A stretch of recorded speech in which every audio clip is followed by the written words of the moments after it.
Lo dijo en la primera hora. Está con nosotros el economista Santiago García, académico, ex presidente del Colegio de Economistas, además de la provincia de Pichincha. ¿Cómo le va, economista? Bienvenido. Fabricio, gracias. Un honor estar aquí en esta emisora por primera vez. Gracias. Así que bueno, gracias. Que hemos estado solo telemáticamente, ya era hora de que venga acá a la radio. Oiga, a ver, empecemos hablando de economía y yo le quiero preguntar a usted si le dejó claridad el derrotero económico del gobierno tras escuchar al presidente el pasado viernes. Yo creo que hay que mirar no solo el discurso de la rendición de cuentas, sino qué se viene haciendo para ser más responsables, digo yo, como académico que soy, en el análisis. ¿Qué se ha venido haciendo en estos 6 meses? Y ahí hay que decirlo con todas las letras. La herencia económica no es fácil, quiero decirlo, Fabricio, y voy a explicarme bien. En el sentido de que, acordémonos, después del COVID del 2020, los años subsiguientes, Ecuador es el país latinoamericano con menor tasa de recuperación en toda la región. Eso hay que decirlo, Fabricio.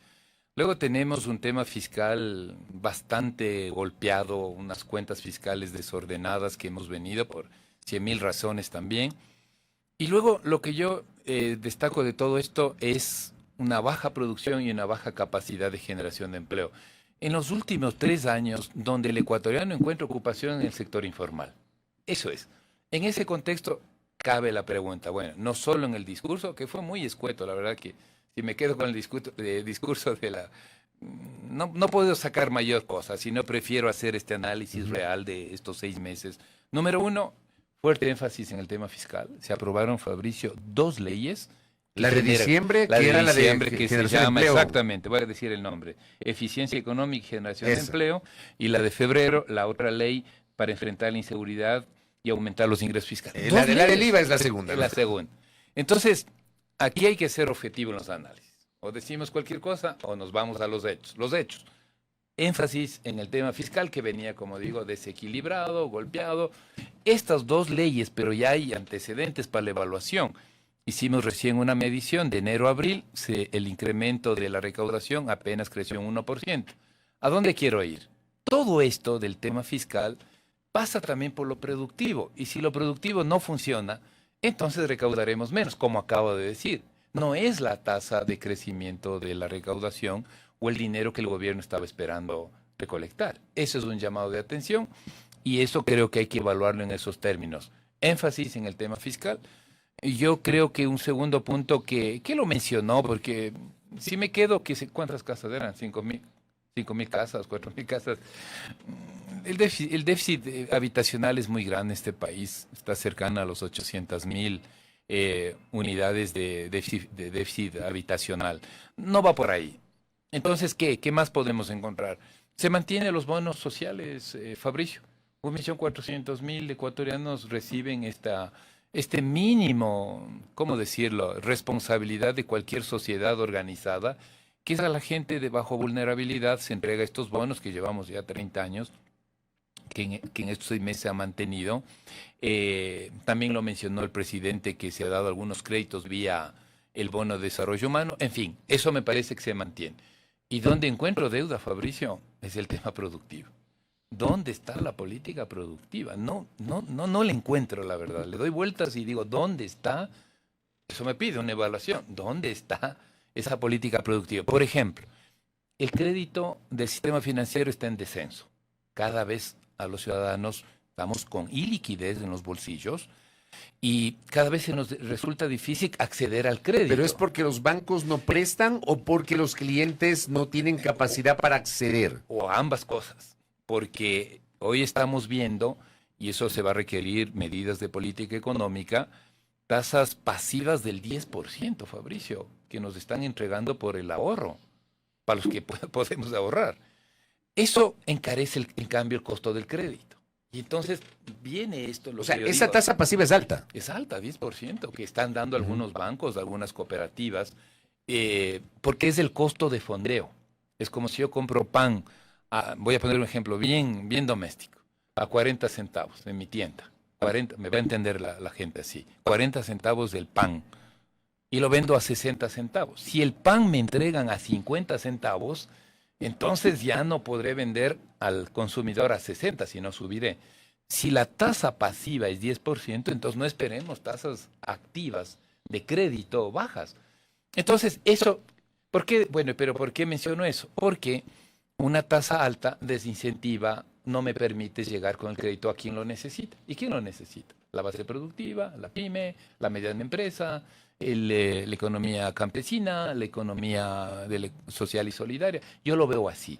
Estamos como entrampados en estos 6 meses. Tampoco veo esa ligereza de política, esa prioridad, porque, insisto, concentrados en el tema fiscal, que no es un problema menor, también hay que decirlo responsablemente, no es cualquier cosa. Dejar un déficit de 5% del Producto Interno Bruto, unas necesidades de financiamiento de 10.000 millones de dólares, no es cualquier cosa, eso hay que decirle al ciudadano. Pero estamos encontrando, ya estoy diciendo, una debilidad. Me parece que hay que trabajar más en política pública, porque eso le corresponde al gobierno, hacer política pública.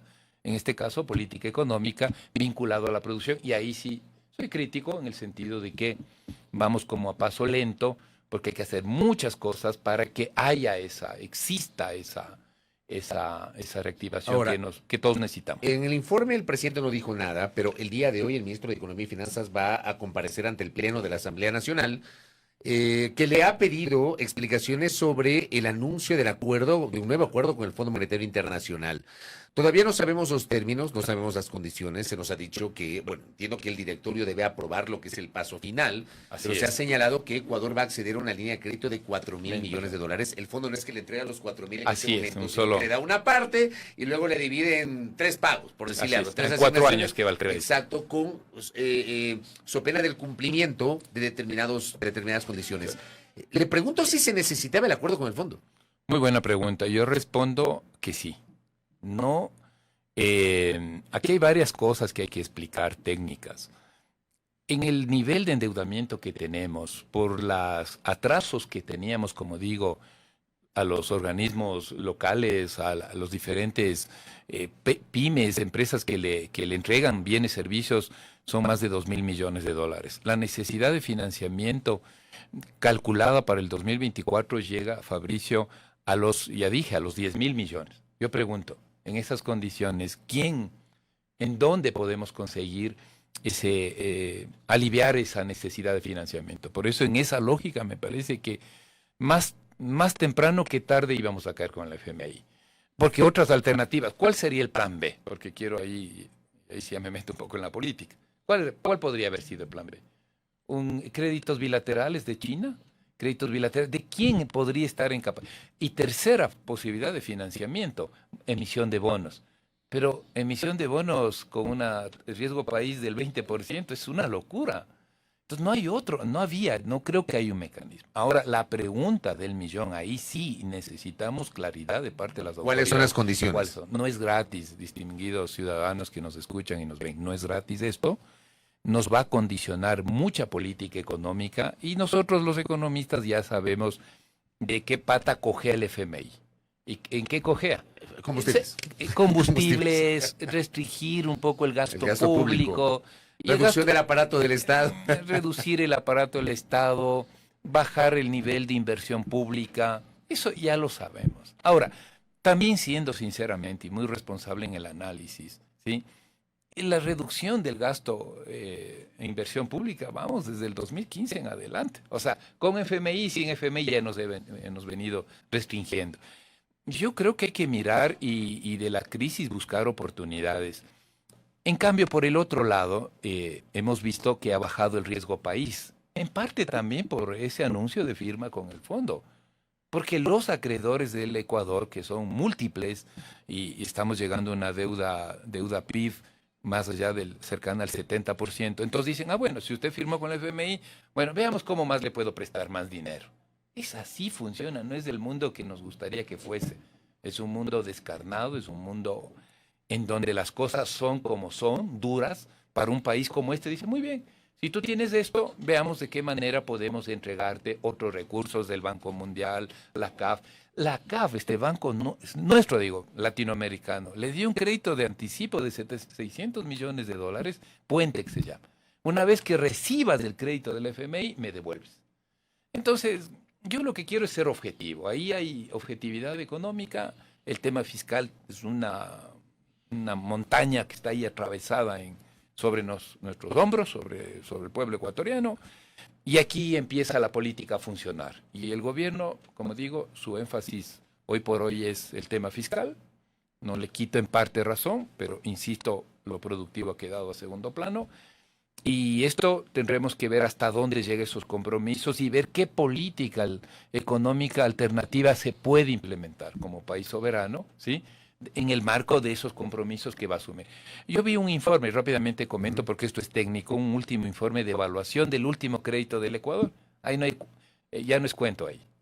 Y dice el informe, hecho por los economistas y directivos del propio fondo, que lo que quedó pendiente es el ajuste de los precios de los combustibles. O sea, ¿dónde me pierdo? También hay otras reformas que seguramente, eso ya no quiero adelantarme, pero viendo este informe de evaluación, están pendientes sobre el tema también monetario.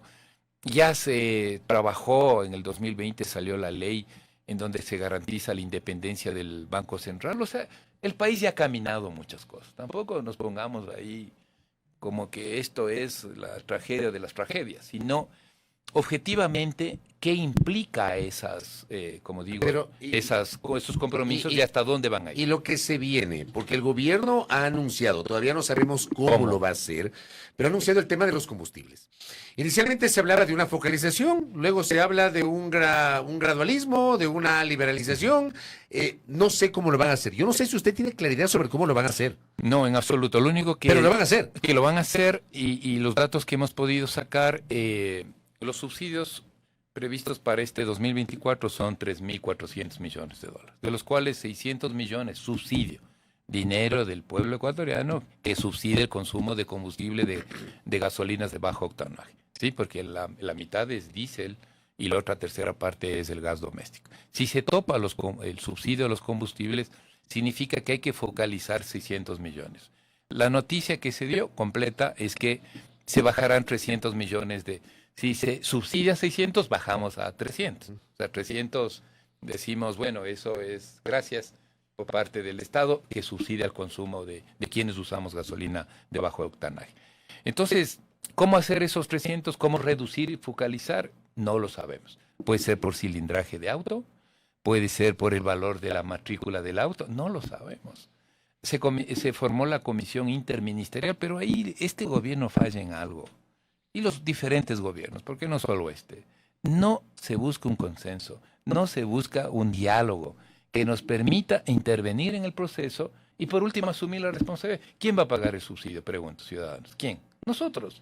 Y no tienen la gentileza de decir, bueno, mira, opinen, ¿así les parece esto? Lo que nos gusta es el conflicto, lamentablemente. Esa es nuestra cultura política, ¿no? Ya saldrán y dirán, bueno, vamos por tamaño de cilindraje del auto. ¿A quién consultaron? A nadie. ¿Y qué vamos a hacer? Reclamar. Entonces, sí que quede constancia. No lo sabemos, no hay información. Este bendito comité interinstitucional, no sé siquiera si se ha reunido para encontrar esas fórmulas, Es que integraron hace unas pocas semanas. Claro, todavía a eso me estoy refiriendo. Todavía no sabemos qué está haciendo. Sé que se ha pedido información. El SRI hoy es una entidad que tiene la base de datos económicas más potente del país. Está ahí usted, estoy yo, los que nos escuchan. La economía formal, eso hay que decirlo, ¿no? Entonces tienen nuestros ingresos, se cruza con información. Pero sí o sí usted ve que va a haber una decisión en materia de combustibles. ¿Usted cree, que el gobierno se eche para atrás y diga, a ver, me aguanto porque ya tengo la vuelta de la esquina a las elecciones? Ahí va a ser importante la comparecencia del ministro cuando le pregunte, muy bien, señor. Entre otras cosas, seguro usted se comprometió a reducir el subsidio. ¿Cuándo? Porque sí podría ser, es buena pregunta. No soy tan perspicaz como usted, porque ahí es, ¿y cuándo va a reducir esos 300 millones? Puede ser que sea en el 2025. Yo esa perspicacia la manejo, digamos, con... Está bien, usted es un matices, comunicador. Porque, por ejemplo, yo perdí una apuesta. Yo pensaba que Noboa no iba a subir el IVA al 15% antes de la consulta. Yo dije, primero ir al 13% y después de la consulta al 15%. Y nos sorprendió yendo directo al 15%. Yo perdí la apuesta. Y resulta que no le terminó afectando al presidente de la República. Claro. ¿Ya? No le terminó afectando. Y digo, ¿será que hace lo mismo? ¿Será que se arriesga? El hombre quiere ir a la reelección. Pues, y muchas Claro. veces las decisiones económicas no Sí. se toman porque este país vive en constantes procesos electorales, Santiago. Ahora, yo creo que ahí va a depender mucho del mecanismo y la temporalidad. Si de un solo garrotazo, por ejemplo, dicen tal persona de clase media, usted tiene un auto de 2.000 centímetros, se ha hecho ya el cálculo, el subsidio está entre 40 y 50 centavos. Entonces, de 2.40 de un golpe me ponen a $3. Todo eso habrá que calibrar, ¿sí? Lo pongo de una así. Que no sé, yo lo que sí quisiera decir, aprovecho, no usemos el concepto de precio internacional. Eso también, ¿por qué no nos escuchan a los ciudadanos? Yo ni nadie de nosotros tenemos los sueldos de Miami, pues. Por Esa comparación favor. es absurda. ¿Sí o no? Entonces voy a poner el Dicen precio. el mismo que O sea, el galón, lo mismo que en Estados Unidos. Por Aquí favor. en Estados Unidos no es el mismo. Esas cosas son las que los ciudadanos tenemos que estar unidos y ser firmes en nuestras opiniones. Eso no queremos. Entendemos que, yo sí creo que ha faltado diálogo y decisión sobre los subsidios como sí hay que decir, ¿sí o no? Hay que dialogar. Hay que dialogar, sí, Habría que decir, Yo- bueno, yo, sí, sí. yo vengo diciendo eso desde 2019, Santiago. Señores, aquí así Me he es. cansado de decirlo. Hay otras prioridades que podemos usar esos recursos para otras prioridades. Las universidades, por ejemplo. Yo soy profesor universitario. Nos dicen, es que hay 120,000 chicos que no entran al sistema universitario. Claro que no entran. ¿Cómo quieren si no tengo aulas? Necesito contratar profesores de alto nivel. Necesito dar las facilidades de bienestar. Pero ¿cómo hago para meter 130,000 nuevos? La central. Ya no podemos ni con los que tenemos. Peor nos van a obligar. Entonces, me parece que va por ahí siendo objetivos. La comparecencia va a ser interesante. Yo sí pediría también madurez. Fabricio, es lo que a veces falta en el debate político. Objetividad en esto. Si alguien dice, no, es que usted debía no firmar ese acuerdo y nos oponemos, entonces, señores, díganme cuál es la fuente alternativa de financiamiento, porque los déficits, incluso de las personas, hay que pagarlos. Hay que cubrirlos. Fabricio, ¿cómo puedo dejar una cuenta de mi tarjeta de crédito? No, no pago. Mi cuenta con la cooperativa que debemos, no pago. No, señor, tengo que encontrar el mejor mecanismo de solución. Ojalá sea un debate constructivo, directo, crítico, pero realista. Si alguien dice no se debió firmar, señor, dígame usted, asambleísta, cuál es la alternativa. No, es que dígame cómo bajamos el riesgo país. Es que el riesgo país no sirve para nada. El riesgo país marca la cancha de cómo nos ven y nos califican nuestra capacidad de responder o solvencia, que se llama. Todo el mundo necesitamos ser solventes, ¿o no?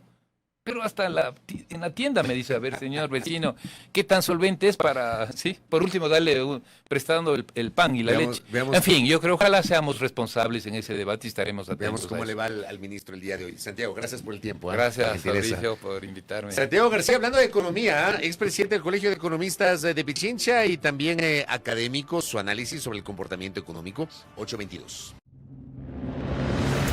Primera plana. Todas las noticias, todas las voces.